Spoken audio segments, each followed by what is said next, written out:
Hello everyone, welcome to my YouTube channel. This is the very first video of Law by Learner. I have created this channel with the motive of helping people who have just started practicing or just entered into litigation. First thing first, I will be teaching through the actual scenarios which I have experienced during my journey of litigation till today.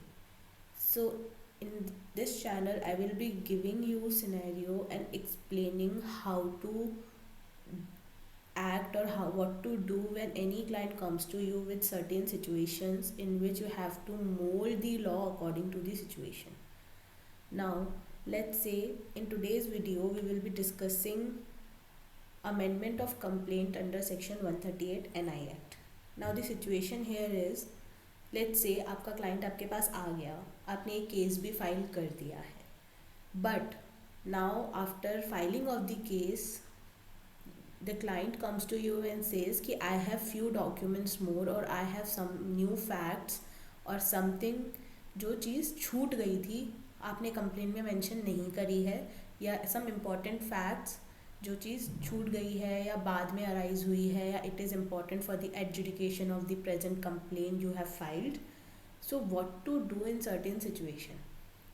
सो ऐसी अगर situation किसी भी 138 NI act के case में arise हो जाती है जहाँ पे आपने कुछ फैक्ट्स छोड़ दिए हैं या कुछ डॉक्यूमेंट्स रह गए हैं, या मान लो कोई केस आपने in the middle of trial आपके पास आया है, या कोई क्लाइंट एक केस है जो ऑलरेडी फाइल हो चुका है और आपके पास बाद में आया है, तो उस पर्टिकुलर सिनेरियो में अगर आपका क्लाइंट बोलता है कि sir there are few documents जो मुझे कोर्ट को दिखाने हैं, या ये फैक्ट्स कंप्लेंट में होने चाहिए थे, ये बहुत इम्पॉर्टेंट है कि हमें ये कोर्ट को जाके बताने हैं, तो उस पर्टिकुलर सिनेरियो में आपके पास क्या ऑप्शंस अवेलेबल है.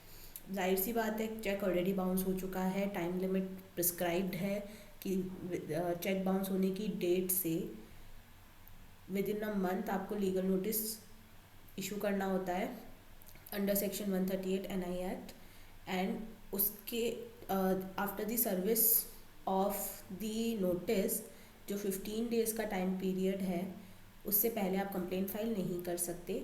कंप्लेंट आप फाइल करेंगे at the expiry of 15th day. उसके बाद एक्सपायरी ऑफ 15 डे के बाद विद इन 30 डेज़ आपको कंप्लेंट फाइल करनी ही करनी है. उसके बाद अगर आप मान लो फॉर सम रीज़न और सम वैलिड रीज़न आप लेट हो जाते हैं, तो आपको कोर्ट को एक्सप्लेन करना पड़ता है कि आपको 1 दिन का, 2 दिन का, या 1 हफ्ते का, या एनी पीरियड, स्पेसिफिक पीरियड का डिले क्यों हुआ, क्या रीज़न था. एंड फिर वो कोर्ट की डिस्क्रिशन है कि अगर कोर्ट को लगता है कि it is reasonable and valid explanation है behind non filing of complaint within 30 days, then court उसे अलाउ कर देती है और फिर प्रोसीड करती है. Now let's come to this कि केस ऑलरेडी फाइल हो चुका है, कंप्लेंट फाइल हो चुकी है, अब आप in the middle of the trial है जिसमें मान लो समन्स इशू हो चुके हैं, या फिर अपेयर हो चुका है अक्यूज़, या कोई न्यू फैक्ट है जो बाद में आपके क्लाइंट ने आपको बताया कि ये एक डॉक्यूमेंट बच गया था, या फॉर सम रीज़न हम ये फैक्ट उस टाइम मेंशन नहीं कर पाए या हमें पता नहीं था, व्हाटसोएवर द रीज़न इज़. तो उस पर्टिकुलर सिनेरियो में हाउ टू एक्ट. तो let's begin with the respective section जिसे आप यूज़ करेंगे फॉर अमेंडमेंट ऑफ कंप्लेंट. तो first section is section 239 BNSS. So section 239 BNSS कहता है, स्पेसिफिकली सेक्शन 239 सबसेक्शन 1 कहता है कि कोई भी कोर्ट कभी भी, let me change my colour of the marker, it's quite dark, I don't think आप समझ पाएंगे. तो okay,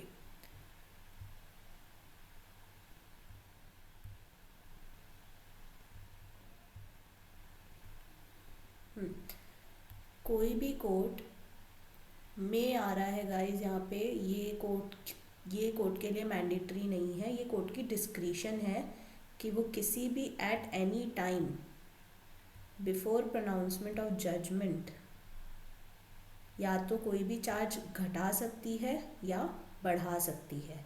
that is subject to condition. We will be discussing other factors of this section letter.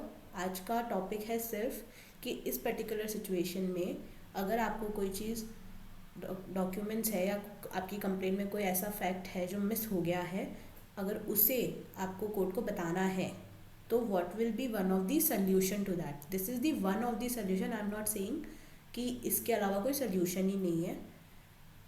तो let me give you one of the idea कि उस particular situation में आप क्या करेंगे. तो ये सेक्शन कहता है कि कोई भी कोर्ट कभी भी बिफोर प्रोनाउंसमेंट ऑफ जजमेंट कभी भी कोई भी चार्ज घटा भी सकता है और बढ़ा भी सकता है. And we will be discussing it in with respect to section 138 NI act की written complaint only. So there are basically इस पर्टिकुलर सिचुएशन में दो सेक्शंस इम्पॉर्टेंट रोल प्ले करते हैं. तो first section is section 239 and the other section is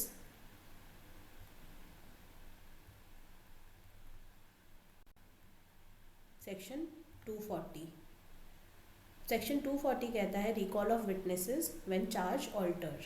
यानी we are discussing कि अगर मान लो कोर्ट आपकी एप्लीकेशन अलाउ कर देता है तो उसके बाद क्या होगा. तो उसके बाद ये होगा कि लेट्स से अगर ट्रायल कमेंस हो चुका है और विटनेसेस क्रॉस एग्जामिन हो चुके हैं, लेकिन उसके बाद आप कोई अमेंडमेंट लेके आ रहे हैं, तो उसके बाद कोर्ट विटनेसेस को रिकॉल करने की पावर रखता है कि वो उन फैक्ट्स के रिगार्डिंग विटनेस को दोबारा क्रॉस एग्जामिन करे. तो ये सेक्शन 240 ऑफ BNSS है. तो earlier we have discuss section 239 change or alteration of charge under BNSS and recall of witnesses when charge altered. Now let's begin ki let me just say it again that I am discussing this particular section and I am invoking these particular section with respect to amendment of complaint under section 138 NI Act. 138 NI Act की complaint written complaint होती है, इसीलिए उस particular scenario में supreme court ने क्या judgement let down करी है. Let me give you the specifics of that. Now the judgement in this particular year, this is a very latest judgement we are discussing about.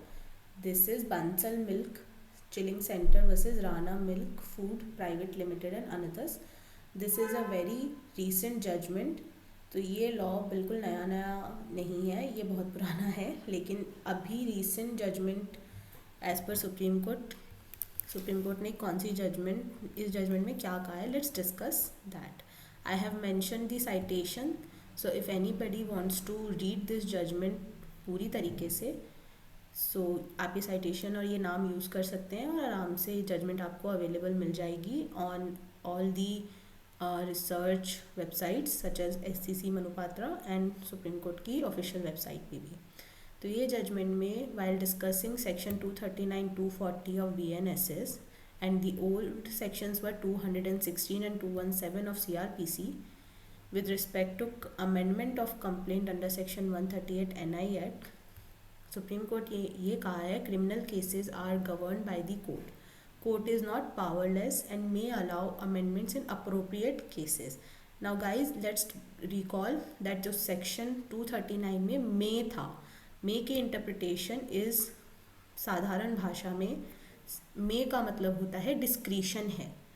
अगर court को लगता है amendment ज़रूरी है, डॉक्यूमेंट्स इम्पॉर्टेंट नेचर के हैं, fact is important and without these fact adjudication of the case becomes difficult, और ये फैक्ट को नज़रअंदाज नहीं किया जा सकता और ये हमें फैक्ट कंसिडर करने ही करने हैं, तो कोर्ट में allow amendment in appropriate cases.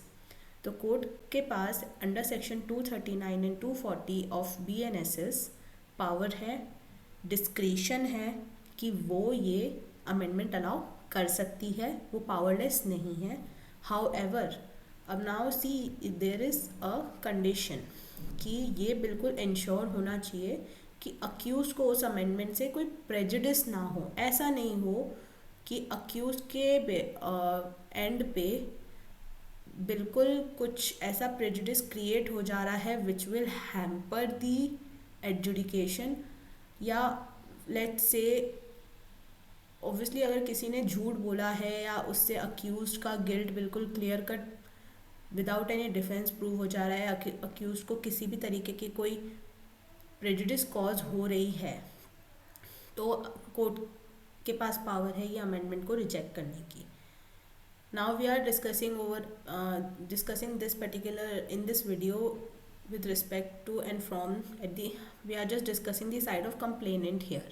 Obviously accused तो हर amendment के लिए यही बोलेगा कि मुझे prejudice होगा या मुझे इस amendment से दिक्कत है या ये amendment false है, whatsoever we will discuss the amendments का concept accused की side से भी in another video, but as of now I am just discussing कि कंप्लेनेंट को उस पर्टिकुलर सिनेरियो में जो विच वी आर डिस्कसिंग कि मान लो आपका क्लाइंट आपके पास आता है और कहता है कि सर ये फ्यू डॉक्यूमेंट्स मिस हो गए थे, या अभी हमारे ऑफिसर्स ने बताया है, या अभी हमारे पास आए हैं, या हमें पता नहीं था, या ये फैक्ट मेंशन होना बहुत ज़रूरी है।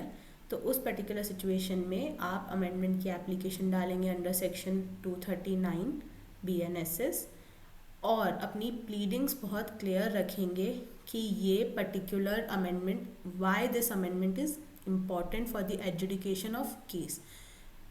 तो ऐसा है कि ड्राफ्टिंग का कोई हॉट शॉट फार्मूला या एकदम स्ट्रेट जैकेट फार्मूला नहीं है, इसीलिए ड्राफ्टिंग को बहुत क्रिटिकल भी कहा जाता है, बहुत इंपॉर्टेंट स्टेप भी बोला जाता है कि एनी ड्राफ्टिंग शुड बी इतनी ज़्यादा as per in accordance with the situation कि आप कोर्ट को क्या बताना चाह रहे हैं और आप कोर्ट को क्या नहीं बताना चाह रहे हैं, तो बहुत ही लॉजिकल मैनर में ड्राफ्टिंग होनी चाहिए। तो इस एप्लीकेशन की ड्राफ्टिंग बहुत ही ज़्यादा स्पेसिफिक होगी। इसमें आप ये बताएंगे कि आप अमेंडमेंट क्या सॉर्ट कर रहे हैं और इस पर्टिकुलर चीज़ में किस तरीके का अमेंडमेंट आप चाहते हैं, आप कोर्ट के सामने क्या रखना चाह रहे हैं, कौन से डॉक्यूमेंट्स चाहते हैं। It has to be very clear and it has to be very specific. और अगर आपको ऐसा लगता है कि ये डॉक्यूमेंट्स इतने इंपॉर्टेंट नेचर के हैं कि हमें कोर्ट को पहले ये डॉक्यूमेंट्स दिखाने हैं, that is anyway it's the mandatory procedure कि उस एप्लीकेशन के साथ आप वो डॉक्यूमेंट्स और वो फैक्ट्स क्लियरली मेंशन करके उन्हें बताएंगे कि ये particular facts, set of facts हम इस कंप्लेंट में ऐड करवाना चाह रहे हैं एंड दीज पर्टिकुलर डॉक्यूमेंट्स हम ऑन रिकॉर्ड लगाना चाह रहे हैं। This is one of the solution with respect to amendment of complaint under section 138 NI Act. But amendments can be done prior to the stage of pronouncement of judgment. The section is very clear कि ये amendment before pronouncement of judgment ही हो सकता है। और अगर let's say the situation, the stage of the trial is कि आपका matter is listed on final arguments, तब भी आप ये amendment की application लगा सकते हैं।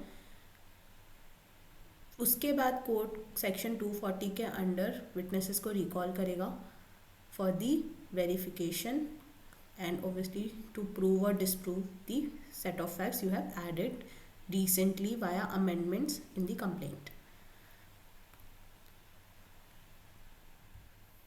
I hope I am a bit helpful in this scenario, and guys, I am still a learner, so there will be another ways as well. This is my way of interpretation and I'm still learning, so let's learn together.